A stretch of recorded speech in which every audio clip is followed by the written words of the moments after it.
Assalamualaikum warahmatullahi wabarakatuh. Salam sejahtera untuk kita semua.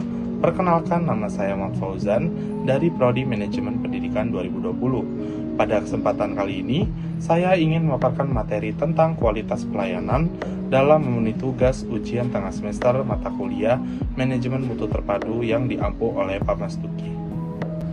Yang pertama ada pengertian dari kualitas pelayanan.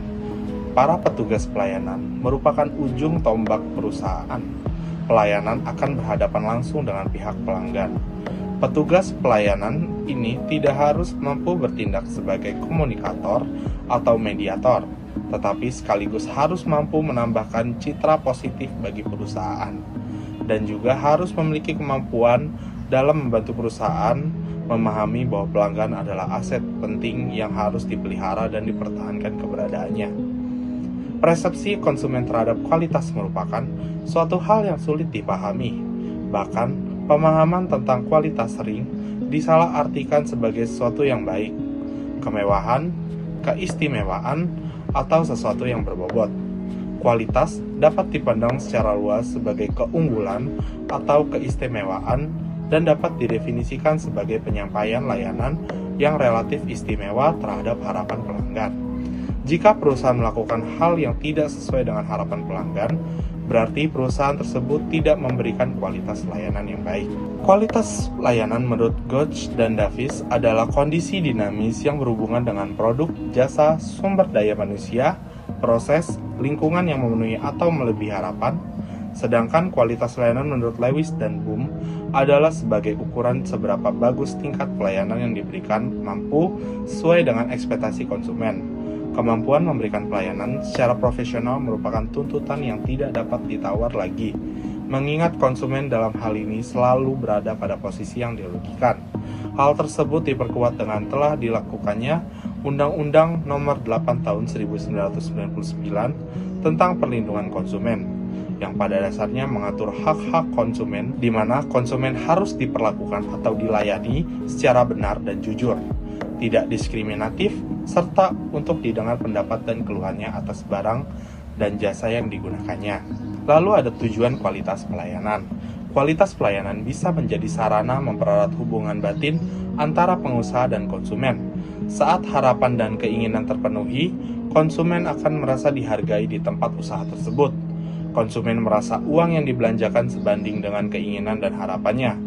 Maka dari itu, penyedia layanan harus meningkatkan tingkat kepuasan konsumen dengan berbagai cara, seperti memaksimalkan pengalaman pengunjung hingga merasa nyaman dan senang saat diperlakukan dengan baik. Jangan sampai pengunjung merasa sebaliknya, seperti tidak dihargai dengan pelayanan yang cuek dan kurang ramah. Cara lain yakni dengan memberikan kemudahan, kecepatan, ketepatan, dan kemampuan kepada konsumen. Jika pelayanan sesuai dengan yang diharapkan konsumen, maka kualitas pelayanan tersebut bisa dianggap ideal. Kualitas pelayanan bisa dianggap rendah apabila yang diterima atau dirasakan konsumen tidak sesuai dengan yang diharapkan.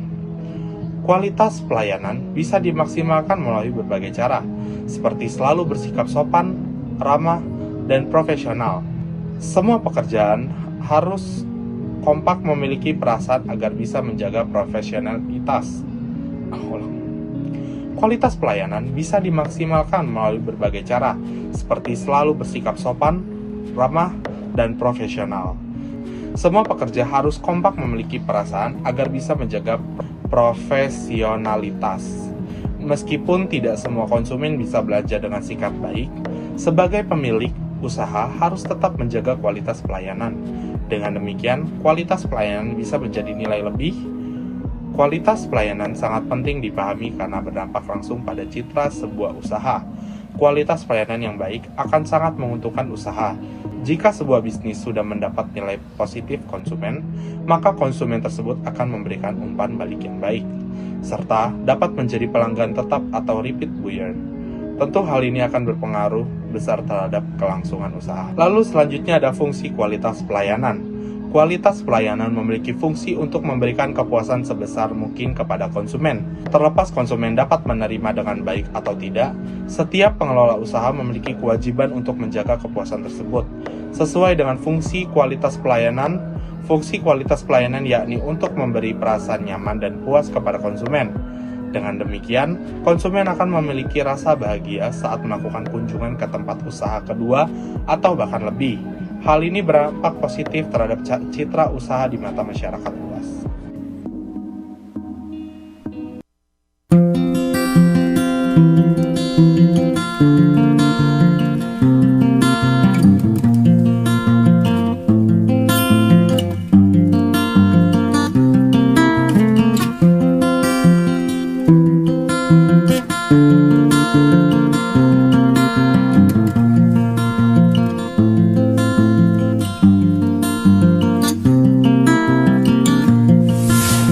Memberikan pelayanan yang baik sudah menjadi tanggung jawab sebuah perusahaan. Tanpa adanya pelayanan yang baik, sebuah perusahaan tidak mungkin bisa mendapatkan banyaknya konsumen dalam bisnisnya. Karena di era globalisasi saat ini, persaingan semakin ketat. Dengan memberikan kualitas pelayanan yang baik inilah menjadi salah satu cara untuk bisa menarik perhatian konsumen hingga bisnis bisa terus berkembang. Kali ini, kami akan menampilkan sebuah video standar pelayanan sebagai berikut.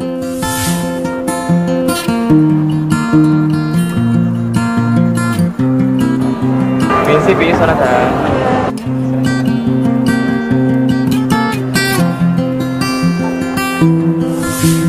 Awali pelayanan kita dengan salam dan sapa sepenuh hati, sehingga customer akan merasakan kenyamanan berbelanja di toko kita. Standarisasi greeting. Pengucapan dilakukan dengan ramah, bersahabat, dan sudah tidak diperbolehkan pengucapan dengan nada tinggi, berteriak, bersuara keras, dan lantang.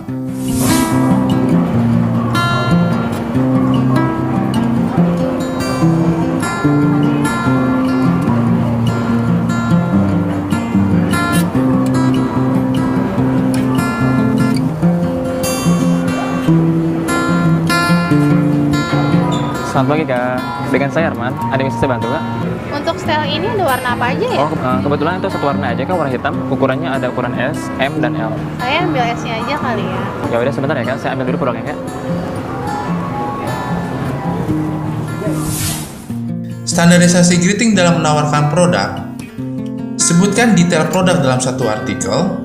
Contohnya, jenis produk, warna, dan size. Kebetulan itu satu warna aja Kak, warna hitam. Ukurannya ada ukuran S, M, dan L. Saya ambil S-nya aja kali ya. Ya udah sebentar ya Kak, saya ambil dulu produknya Kak.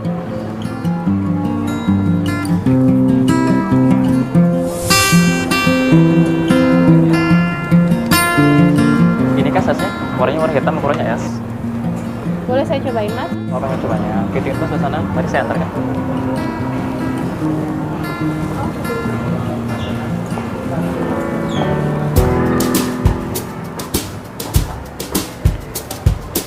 Ya, ini produknya Kak, sebentar ya Kak. Lepas dulu. Thank you.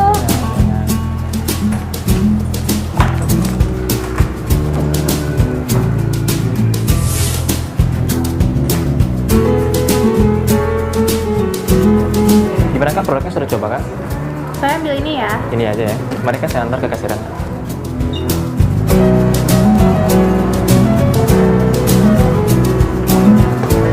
Kak, kalau butuh bantuan saya ada di sebelah sana ya. Makasih Kak. Thank you. Sapa customer dengan sepenuh hati, tetap dengan logo AMS. Kasir menyapa customer dengan bersikap ramah dan sopan. Selamat siang Kak, dengan saya Rina. Sudah selesai belanjanya? Ya sudah Kak. Ada lagi tambahannya? Dalam menawarkan produk promo, yang harus dilakukan adalah melakukan sapa, tawarkan produk promo, detail produk promo, dari harga, warna, dan size. Baik Kak, kebetulan kita lagi ada produk promo.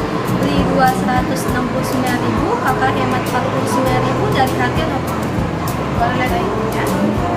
Kakak tunggu sebentar ya Kak.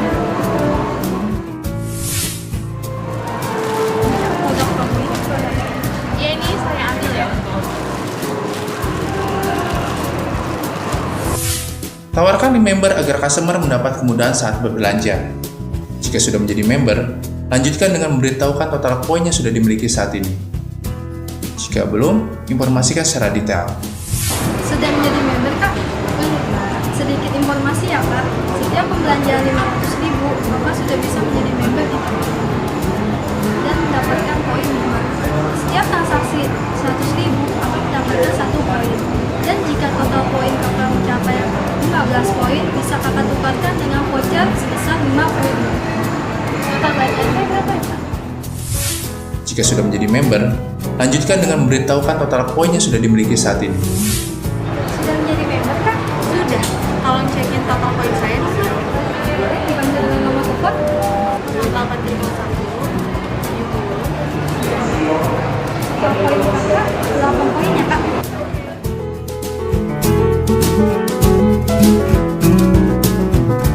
Baik, Kak. Sebelum saya scan barangnya, silakan Kakak cek kembali barang belanjanya. Iya Mbak, ini semua.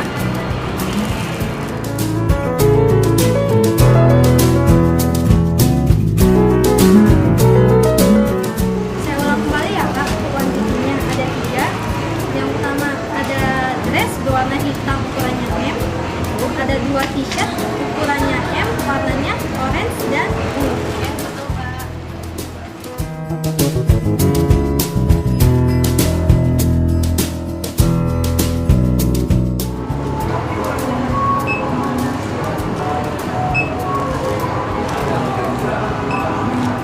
Total belanjaan Kakak sebesar 518.000, dapat potongan 49.000 dari produk promo yang sudah Kakak ambil.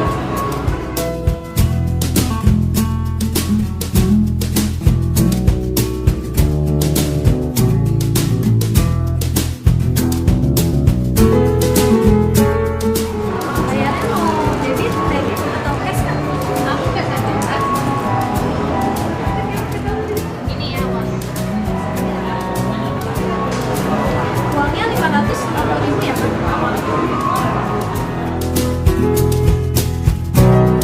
Bayarannya mau pakai debit, kredit, atau cash, Kak?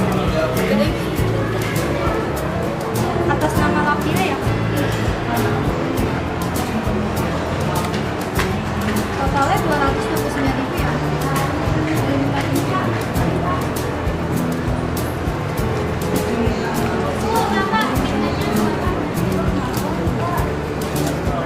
Total belanjaan Kakak 229.000 ya? Ini seperti dan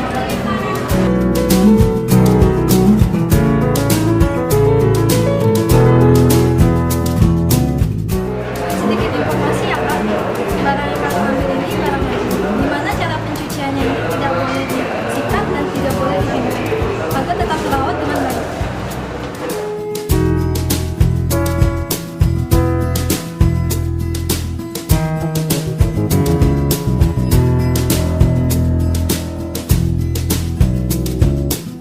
Mau cover bag sendiri, Kak? Maaf, Kak, sesuai dengan surat edaran yang di sini, kita menerapkan kasih berbayar seharga 2.000.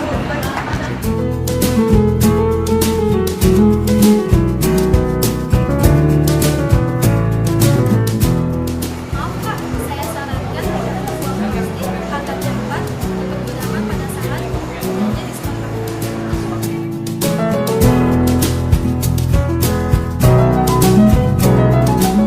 Ini kan kembaliannya 30.000 rupiah dan ini belanjanya. Dan di sini saya mau menjelaskan ya, Kak ya. Di sini total belanja Kakak ada 3 kuantiti. Dan yang pertama ada 2 produk promo yang tidak bisa ditukar. Yang kedua ada 1 produk reguler yang bisa ditukar. Dengan beberapa syarat ya, Kak ya. Yang pertama tidak lewat dari bunda harga. Yang kedua sub belanja tetap dibuka. Yang ketiga barcode tetap menempel. Dan yang keempat tidak reject. Dan ini sub belanjanya. Dan ini barang belanjanya. Terima kasih, Kak. Dengan saya Rina, senang melayani Kakak. Selamat datang kembali. Demikian video Sandal Salam dan Pelayanan. Semoga bermanfaat dan dapat diaplikasikan di seluruh cabang. Salam AMS. Lalu ada pun cara mengukur kualitas pelayanan. Meningkatkan kualitas pelayanan bisa dilakukan dengan melakukan review, dilanjutkan dengan perbaikan. Tentu harus dilakukan dengan rutin dan terjadwal dengan harapan Perbaikan dapat terus dilakukan secara konsisten dalam waktu lama. Berikut sejumlah cara untuk meningkatkan kualitas pelayanan. Yang pertama ada terbuka dengan masukan pelanggan.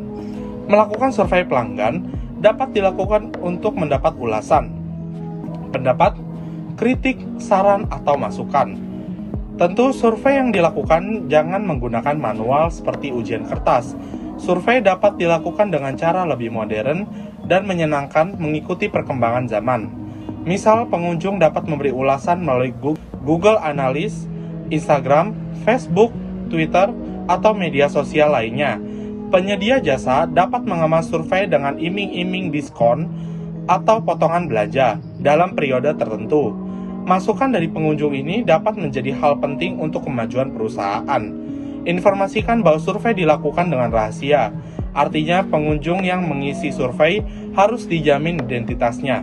Tujuannya agar pengunjung dapat memberikan ulasan sejujur mungkin. Masukan ini yang harus jadi bahan perbaikan untuk sebuah usaha. Lalu selanjutnya ada rutin mengevaluasi kinerja usaha. Jangan pernah menganggap saran dan kritik dari konsumen angin lalu. Bisa jadi mereka memberi ulasan berdasarkan pengalaman mereka saat menikmati pelayanan dari usaha Anda, sehingga patut diapresiasi dengan memberikan evaluasi kinerja agar kritik yang sama tidak kembali diterima. Selain itu, mengevaluasi kinerja tidak selalu menunggu masukan dari konsumen. Pengusaha atau penyedia jasa dapat melakukan evaluasi mendasar, seperti selalu mengecek kebersihan produk, melakukan pengawasan kinerja konsumen, dan memastikan standar operasional prosedur atau SOP pelayan. Lalu yang ketiga ada meningkatkan pelayanan perusahaan. Setelah mengetahui pengertian dan fungsi kualitas pelayanan, Anda dapat langsung meningkatkan layanan. Kualitas layanan dapat ditingkatkan dengan memberikan karyawan SOP layanan bisnis yang jelas dan melatih karyawan untuk bekerja secara profesional. Selalu tingkatkan kinerja karyawan dengan melatih para pekerja agar lebih responsif dan memiliki etos kerja yang tinggi. Jangan lupa untuk menerapkan reward dan punishment. Jangan selalu menghukum karyawan yang berkinerja jelek, tapi pengusaha juga harus memberikan reward berupa bonus untuk karyawan yang berkinerja bagus. Cukup sekian pemaparan materi pada kali ini. Kurang lebihnya mohon maaf. Wassalamualaikum warahmatullahi wabarakatuh.